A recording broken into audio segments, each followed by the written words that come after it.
Hello, and welcome to Hedgehog Storytime, where I read my weird original fiction. The following story is part of the Vadanya project, linked to the playlist in the description below. Yes, you have to read them all. No, that is not a request. This is the final chapter of Vadanya. We have reached it. It is here. This chapter is going to answer a lot of questions. It's also going to open a lot of questions. I'm sure most of you have kind of guessed at this point that Vadanya has a little more to do with my larger narrative that I've been writing throughout my writing career than it initially appears. Never fear, I'm going to be having a Q&A about Vadanya, about the writing of, about the content of, about everything to do with it. And that will be on the, what's the date? The 17th of June. So you have 2 weeks to catch up. And I hope you do. I hope to see you there. All of you there. Do it. And I won't be able to answer every question about its plot, but I will be able to answer some things. So most of all, just thank you for joining me on this crazy fucking journey. This is much darker and much more serious than most anything I've written. And it'll be darker and more serious than most everything I will write in the future. But I'm glad I wrote it, because it helped me prove to myself that I could. So, that being said, without further ado, here is Chapter 19. Приди, сладкая, смерть. I suppose you have questions. Natalia breaks the pained silence abruptly. There she is, in the center of the room, perched on the edge of a small stool next to whatever is under the sheet. Up until now, she sat quietly, delicately sewing Mishka's finger onto something that looks alarmingly like a limp, human hand. It's only a pinky. There are many worse things that she could have cut off, but it still hurts like a son of a bitch. Only the cold stone wall at his back and Maria's warmth at his side has kept him from losing consciousness entirely. Natalia has given up on trying to keep them apart. And so it is Maria, even though she herself seems to be in a great deal of pain, who has wrapped what remains of his finger in an impromptu bandage. She's applying pressure with one hand while holding his with the other, and they're both shaking. He wants to comfort her, but he thinks that if he moves, his already tentative consciousness will simply recede. So instead he turns to Natalia, and though it takes him far longer than it should to figure out what exactly it was she just said, he tries to respond. Of course I have questions. His voice comes out quieter than he imagined it would. And I did promise you I would answer them. She admits, so go on. We have time. Mishka opens his mouth, but doesn't say anything. Where can he even begin? Why? He gets out finally. Why do all of this? Her sewing needle stops as Natalia thinks. There is a thing in this house. An anomaly. Something that comes from an other place. It was my father who first let it in. Foolishly, he believed its whisperings, imagined it could grant his wishes. And now it will not leave. So it falls to me to put an end to it all myself. A thing? Mishka asks, unsure if he heard her correctly through the pain and blood loss. What do you mean by that? There is really little else that can describe it. In this reality, it has no form. It is more like a concept than a person or an animal, a being of pure want. To it, nothing else matters but fulfilling its self-serving whims. She looks irritated when he still doesn't understand. I do not know much more than that. It calls itself the Volk. It's in the room with us right now, you know. Mishka's eyes dart around the room, looking for anything odd or abnormal. There's only one thing it can be. One thing that changed since he entered the room. Before, the man who was presumably Jack Steele had been crouched in the corner, rocking back and forth and humming to himself. Now, he is standing, leaning against the wall, watching the scene with an almost hungry look in his eyes. Once she sees where he's looking, Natalia sighs. Like I said, in this world he has no form. He was just here, in the very bones of this rotting mansion. To exist properly, he requires a vessel, and this one is imperfect. There is only one perfect vessel for the Volk, a convergence that will not end in boredom for him and madness for his host. The man in the corner, Jack, the Volk, whoever he is, has not taken his eyes off Natalia the entire time she's been speaking. She herself looks downward, back to her sewing needle. It's you, isn't it? Mishka asks her, and though she doesn't really make a gesture one way or another, it's not a denial. So I have come up with another solution. Natalia cuts her thread and dusts herself off, hopefully one that will satisfy everyone. Standing, Natalia grips the white sheet firmly and rips it away. Mishka doesn't know what else he expected. It is, of course, a body. But there's so many lines of neat and tidy black stitches that Mishka can't tell whose it is. Every bit of skin is a different shade, all the sections are different sizes, the hair and eyebrows are completely different colors, but nevertheless, there's something almost elegant about it. If it was a painting, he'd be impressed instead of horrified. As it stands, all he can do is gulp as shivers run down his spine and ask, "Who?" That's the beauty of it, isn't it? Natalia mutters grimly, "Have you ever heard of the ship of Theseus?" Nodding, Mishka unsticks his tongue, nearly unable to believe the question, this entire situation. "Say you have a ship," he begins, "but you have it so long that you end up replacing every last bit of it. If every part is new, is it still the same ship?" "That's the idea, yes." Natalia nods. "If all these parts are from different tutors, then which tutor's body is it?" Mishka nearly vomits. Natalia is simply mad. She has to be. Yet as he glances over at Maria, she only stares back, and Mishka is shocked. She believes in this as well. So if this body belongs to no one, then it should be a purely empty vessel, one that can manage to contain him. From the corner, the man, the Volk, lets out a short, barking laugh. It's the first sound he's made this entire time. At least that's the theory we're going to try to prove today. However, it still needs one last ingredient. Since the little cunt has failed me, I suppose I'll have to do it myself. Marie. She turns to her sister apologetically. I may need your help. He almost grabs her arm to stop her, but Mishka holds back. Despite the pain apparent on her face, Maria goes to her sister without hesitation, her shoes scraping against the scratched-up floor in the middle of the room. She wants her to succeed. Hesitating just a little, Natalia grabs a strange-looking tool from the table. It looks almost like a pair of tongs, but the metal forms a sort of cold, round shape. Mishka only realizes what it is a second before she uses them, and by then it's far too late to look away. Natalia holds the device up to her face and plunges it into her eye socket. She grunts in pain as it goes in, but is absolutely silent as she yanks it back out again with a horrible, wet noise, her eye attached. Maria stands beside her, horrified, but Natalia grabs her arm. The handkerchief, she wheezes, pointing to the table.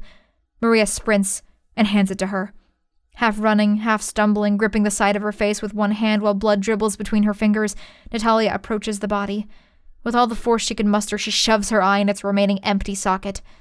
Then she collapses against Maria, who struggles to hold her weight up. On the other side of the room, the Volk watches the scene with an odd satisfaction. As Natalia catches her breath, he laughs. Mishka shivers, feeling that noise bouncing around the inside of his skull. I wasn't sure you'd do it, he admits.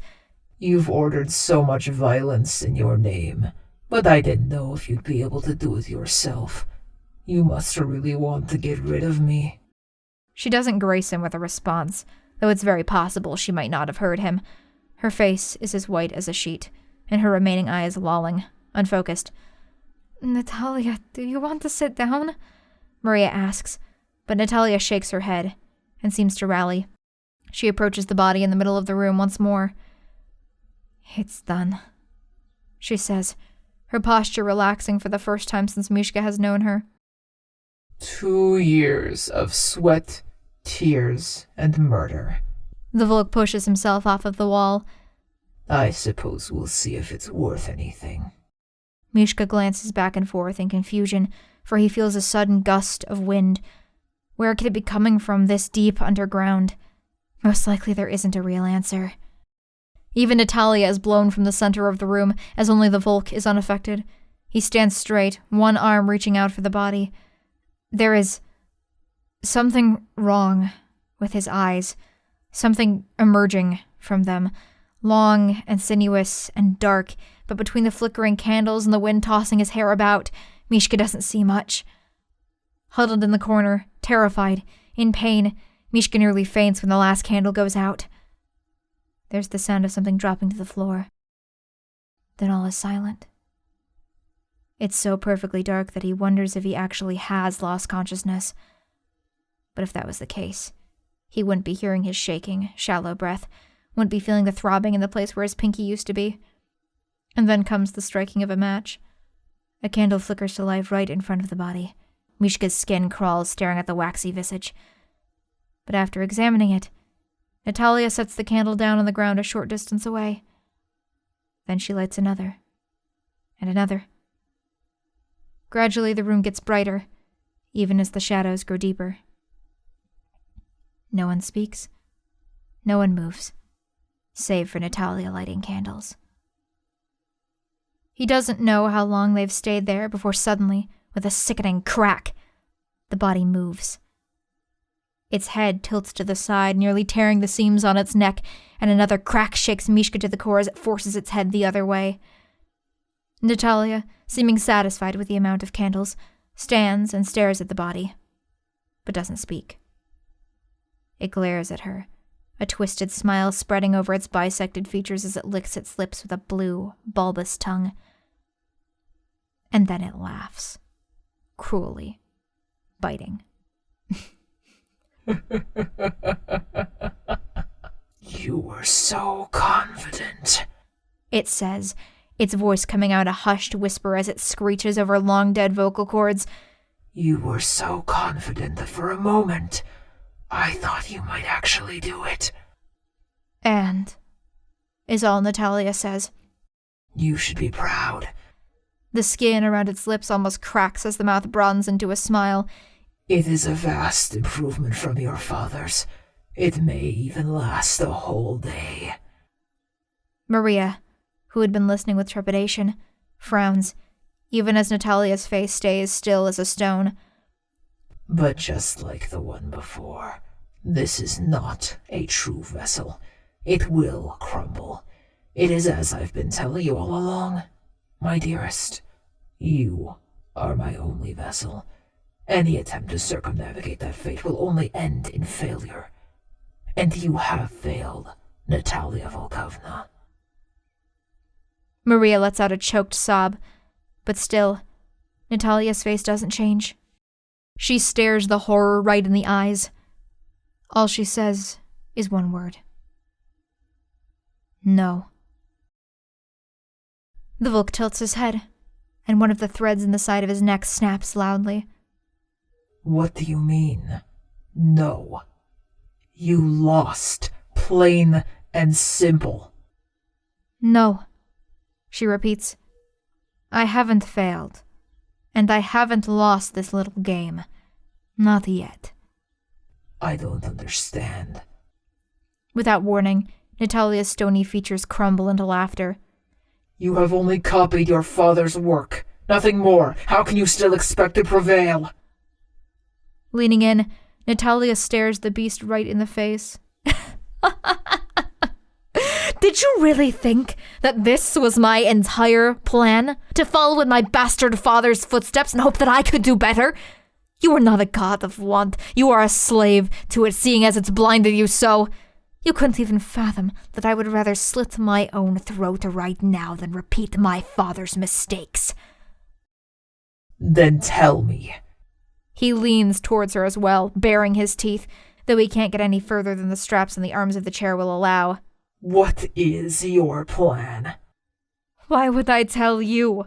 She sneers. That would ruin the surprise. You'll just have to watch as I show you. Looking down at the floor, she positions herself at a location a few steps backwards. This body you're in was never meant to be a vessel. It's a prison. Before he can say anything, she grabs a knife from the table and runs it across her forearm. It dribbles quickly to the floor, and Mishka's eyes widen. Those aren't just scratches on the floor. They're a circle. A very complicated circle chiseled into the floor itself. As her blood fills the channels, the whole floor glows an eerie red, and an odd roaring reaches Mishka's ears. What did you do? The Volk growls, twisting desperately in the chair. Maria! Natalia ignores him, turning instead to her sister, who is now firmly clutching her head in pain. I know it hurts, but I need your help. We cannot let him escape that body. Find your garden and keep him there as long as you can. She winces. I'm not strong enough. He'll tear me apart with a thought. I only need 1 minute. I believe in you. You are the strongest person I've ever known. Mishka can't stay quiet anymore. He can barely stand, barely speak, but he tries anyway. Leave her alone! He shouts over the rumbling of the room around him. After every life you've wasted, are you so willing to sacrifice your own sister as well? She's already in so much pain. This thing is causing it. He's sure of that. Stay quiet, Natalia hisses. You don't have anything to do with this. Maria, please. I need you to trust me. Maria stares into her sister's remaining eye, searching it for a moment. I'm sorry, Mishka, she says finally. But what has all my pain been for if I can't use it for what it was intended? She stretches a hand towards the Volk, and Mishka gasps as her eyes roll back into her skull, exposing bloodshot whites. The Volk's writhing stops, and instead he begins convulsing rapidly. Whatever Maria's doing to him, he's trying to fight it. Though he can't seem to really see her anymore, he turns to Natalia and simply growls. It's true that I can't kill you, Natalia says, but I can demolish you. I can take from you whatever I please. Of all the pieces of myself I could have used in my creation, why do you think I used my eye? With it, I can see every bit of you. It is a perfect window into your very soul. I can claim your godhood as easily as I can breathe. All I have to do is reach out and take it. You would dethrone me, a being merely a small step from being a true deity. Despite the convulsing, the Volk's voice is strong and even. Mishka is confused until he realizes that his voice isn't coming from the vessel's mouth at all. How dare you even deign yourself worthy to try? Though I suppose it's not a surprise, seeing how many souls you've already played God with. You misunderstand my intentions, she replies. I do not have any such aspirations.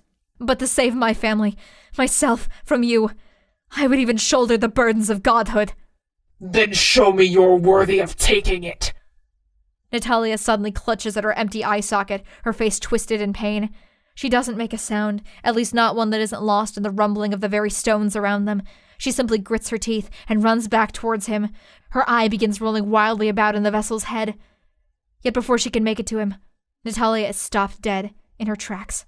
For Maria lets loose a terrible, hysterical scream. Her whole body is covered in sweat, beet red, and shaking. What is it? Natalia yells. She struggles. My garden! It's burning! Mishka has no idea what is happening. He feels like at some point he must have fallen into some terrible nightmare. And just like a nightmare, he can't think at all. But one thing makes it through the noise and fear. He is hurting her. That thing has been hurting her all along. His feet spring into action quite of their own accord. He needs to reach her. He needs to grab her and carry her as far away from this madness as he can. And so he runs, even as the shaking floor and blood loss threaten to topple him. But it's not either of those things that gets him in the end. Just before he's closed the distance between them, Natalia yells, "Don't touch her!" and pushes him out of the way. Entirely caught off guard, he stumbles. But though Mishka almost regains his footing, he takes one more step for balance and trips over something that sends him crashing to the floor. As soon as the ringing in his ear stops threatening to pull him under entirely, he flips around, only to scurry away when he sees just what it is he tripped over. Jack is lying there on the ground. His eyes, though open, blankly stare at nothing at all as his hand rhythmically scratches at the hole where his ear used to be, tearing at it with such force that fresh blood coats his fingernails. Mishka skitters backwards, and is just about to make another run at Maria when something latches onto his arm. Katya is sobbing, shaking, and she buries her face in his shoulder. That's right. She's been alone in this corner all this time. And Maria is not the only person he's supposed to protect. Unsure if he can even get up again anyway, he clutches Katya's head to his chest and rubs her hair. She doesn't even seem to care that his wound is leaking blood all over it. "Natalia!" Maria cries out. "It hurts! Help me! I'm burning!" "Don't worry," she says. "I'm going to end this now." With a roar fit to shake the very heavens themselves, Natalia runs at the Volk and wraps her hands around his neck. Even squeezing as hard as she can, the Volk wheezes between her fingers. Laughing, always laughing, she screams as loud as she can to drown him out and squeezes even tighter. The stones that make up the ceiling are beginning to crumble and crash down all around them. The engraved circle on the floor glows brighter and brighter, its hum drowning everything else out. Mishka closes his eyes against the sudden brightness. And then, just when it can't get any louder, any brighter, it all just stops. The room goes dark. And when Mishka opens his eyes, he gasps. Natalia is gone.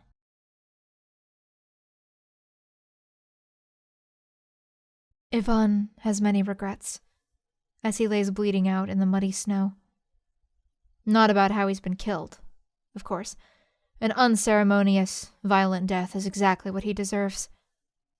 Of all people, he'd never expected it to be the sullen serving girl. Ada had stopped breathing quite a while ago, and so here he lay, having just enough time to think about all the things he should have done before it's time to go. He wishes that he didn't have to leave yet. With him gone, who would be there to give Katya the time of day? Who would listen to Maria's piano and take care of her when she's ill? He laughs bitterly, even as it agitates the wound that he'd long since thought had gone numb. He has an answer. It's obvious. Mikhail Borisov is already doing all of these things better than Ivan ever had. In just a few weeks he had connected with the two of them in a way that Ivan could never quite manage. A pity, then, that he won't be alive after Natalia is done with him. They couldn't very well leave the tutors alive after what each of them had seen in that cellar, what Natalia is showing Mishka at this very moment. And that right there gets to the root of the issue, doesn't it? Natalia lies at the very center of his tangled knot of regrets. For all those many years he'd watched her soul taken apart piece by their father, and he'd done nothing. The one time he finally did, and he didn't follow through. In sacrificing himself, he'd left Natalia to deal with him alone. The blood on her hands is really his. Failing all that, he just wishes that he'd stopped her. All the innocent men that are now dead, sacrificed as pawns for Natalia's grand game. They didn't deserve that. Mishka especially. But above all else, he did nothing to protect his sister's soul. Ivan knows he is going to hell. He can feel the burning grasp of the pit right now as his consciousness slowly slips away. He's a lost cause. But she didn't have to be. Before he left for Manchuria, she was spotless, innocent. Now her list of sins is almost as long as his own. As further damning as it is, he loves her. And he should have saved her from an eternity alongside him down below.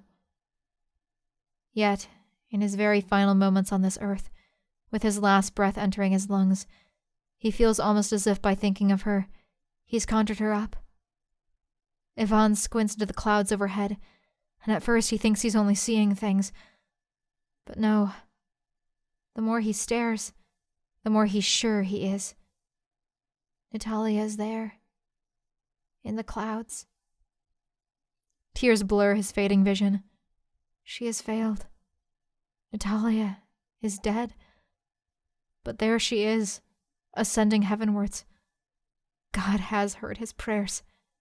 He saved Natalia. He has not abandoned them, after all. There are still regrets, so many that crowd his dying brain.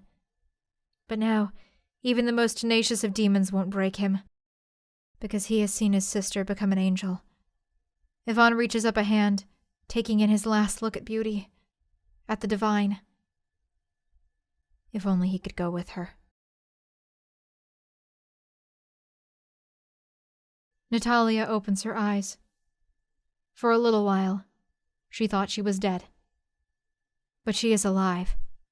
So very much more alive than she ever was before. She is a god.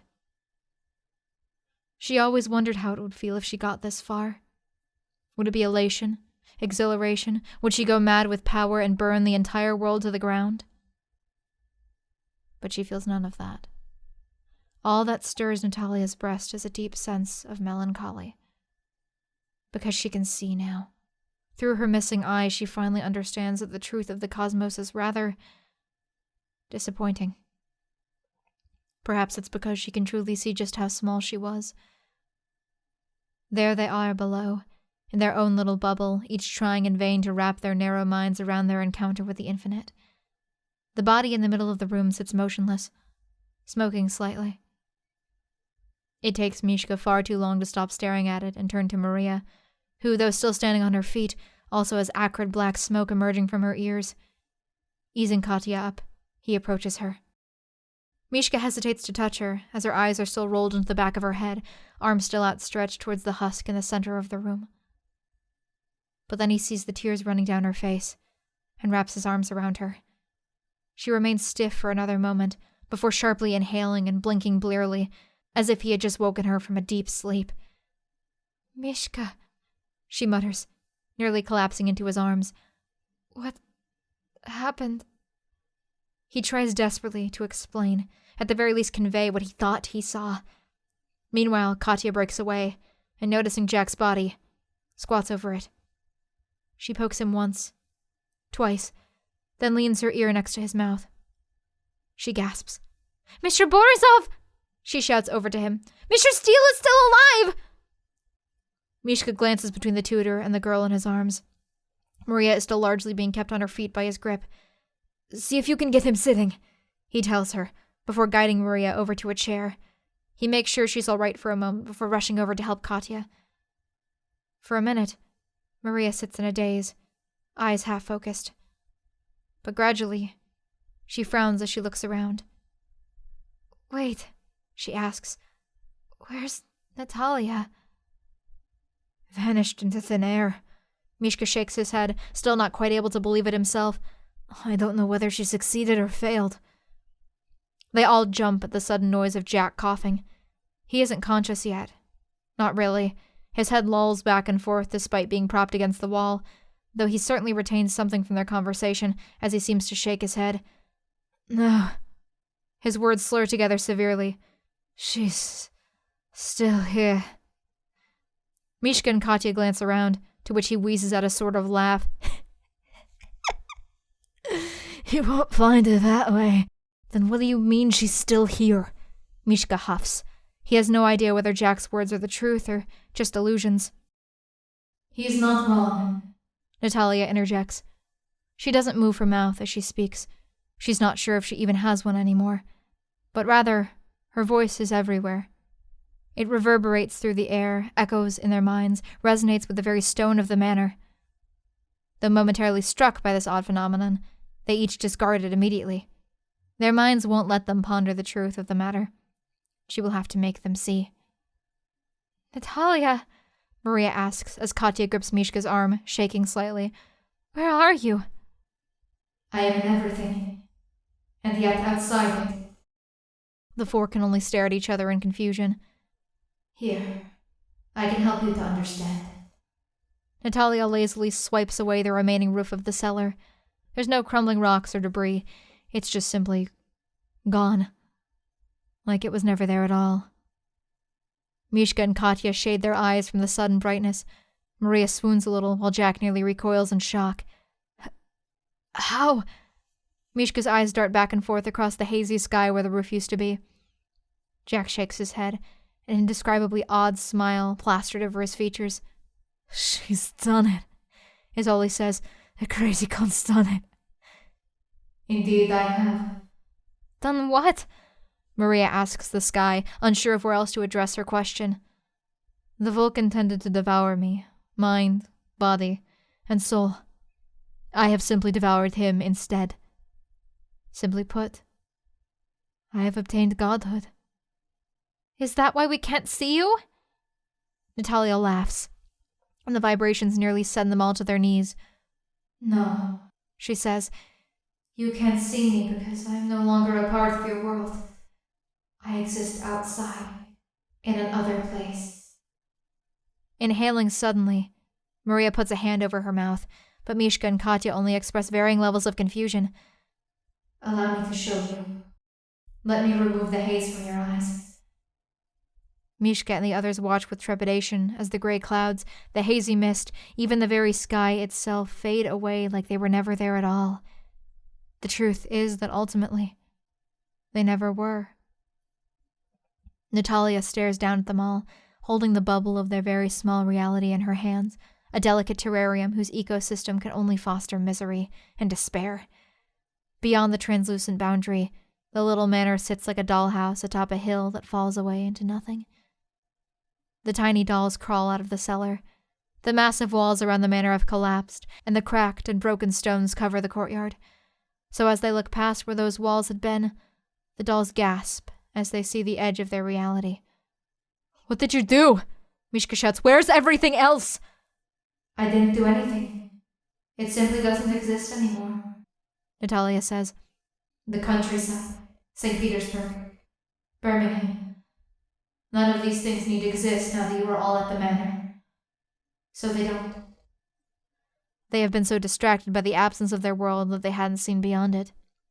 Now the four of them, huddled together, gaze outside the bounds of sanity and behold a world of green and purple.